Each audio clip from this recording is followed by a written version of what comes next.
দর্শক শ্রোতা মণ্ডলী, আসসালামু আলাইকুম। দূর দূরান্তে আশেপাশে বন্ধুবান্ধব যে যেখানেই থাকুন, আমার প্রাণঢালা অভিনন্দন গ্রহণ করুন। আপনাদের সামনে আজ আমি আরেকটি নতুন টপিকস নিয়ে উপস্থিত হলাম। যে কথা গোপন ছিল, বন্ধুত্ব শেষ হয়ে গেলেও সেই কথা গোপন রাখাটাই নৈতিকতার পক্ষে স্ট্যান্ড নেওয়া।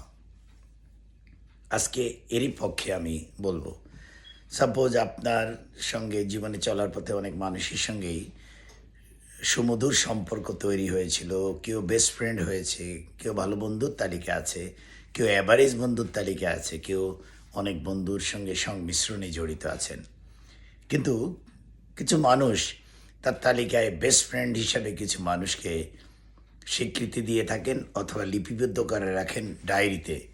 তদ্রূপ একটি বন্ধুর সঙ্গে কোনো না কোনো কারণে যদি মিসআন্ডারস্ট্যান্ডিং হয়ে যায় অথবা একটা সুসম্পর্ক নষ্ট হয়ে যায়, তারপরও সেই বন্ধুর সঙ্গে যদি আপনার কোনো গোপন তথ্য থেকে থাকে, সেই তথ্যটা গোপন রাখাটাই আপনার নৈতিকতার পক্ষে স্ট্যান্ড নেওয়া।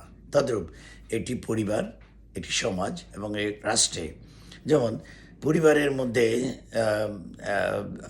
পারিবারিকভাবে একজন আরেকজনের সাথে সুসম্পর্ক বিদ্যমান, কিন্তু দেখা যাচ্ছে পরিবারের একজন সদস্যের বিরুদ্ধে বাইরের একজন লোকের কাছে তার বিরুদ্ধে বদনাম করা অথবা ঘরে কি ঘটেছে প্রতিনিয়ত সেই জিনিসগুলোকে ডেলিভারি দেওয়া এবং আপনার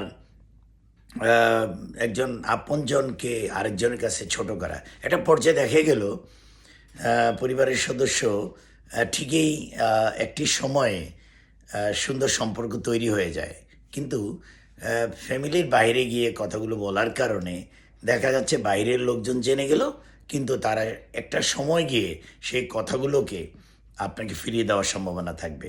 অর্থাৎ আপনি যখন ভাববেন যে আপনার নীতি, নৈতিকতা, আদর্শিক চিন্তা চেতনা রয়েছে, আপনি একজন ভালো মানুষ, তখন অবশ্যই একজনের কথা আপনাকে গোপন রাখাটাই একজন ভদ্রলোক বা ভদ্র মহিলার আদর্শিক চিন্তা চেতনায় লিপিবদ্ধ থাকা উচিত। কারণ ভালো মানুষ কখনো একজনের বিরুদ্ধে আরেক জায়গায় বিভিন্ন রকমের কথা বলে বেড়ায় না। অর্থাৎ পারলে প্রশংসা করুন, সুন্দর কথাগুলো বলুন, কিন্তু তার বিরুদ্ধে যদি কোনো অভিযোগ থেকে থাকে, সুযোগ পেলে তার সঙ্গে শেয়ার করুন এবং তাকে সংশোধন করার চেষ্টা করুন। কিন্তু বাইরের মানুষকে বলে তাকে ছোট করা, অসম্মানিত করা বা একটা পরিবেশকে ঘোলাটে করা, বাইরের মানুষ সুযোগ নেবে এবং সেই কথাগুলো শুনে আপনার সঙ্গে হয়তো তাল মিলাবে এবং আপনাকে সুন্দরভাবে তাল মিলিয়ে বুদ্ধি দিয়ে বলবে, তুমি কিভাবে এত সমস্যা ফেস করো, এই প্রবলেমগুলো আমাদের তো হয় না, তুমি কিভাবে এই প্রবলেম ফেস করে টিকে আছো, এই ধরনের নানাবিধ বাজে কথাবার্তা বলে আপনার মনটাকে নষ্ট করে দিতে পারে। সো সবসময় মনে রাখবেন, বন্ধুত্ব বলেন, পারিবারিক সম্পর্ক বলেন, আত্মার আত্মীয় বলেন, মানুষকে সংশোধন করার জন্য যদি তাকে সরাসরি বলতে পারেন সেটা বেটার। আর একজনের বিরুদ্ধে আরেকজনের সমালোচনা করা বা তার বিরুদ্ধে কোথাও গিয়ে তার প্রসঙ্গে বলে বেড়ানো অথবা তার আত্মসম্মানে আঘাত করা, তাকে ছোট করতে চেষ্টা করা, এগুলো কোনো রকমই সঠিক নয়।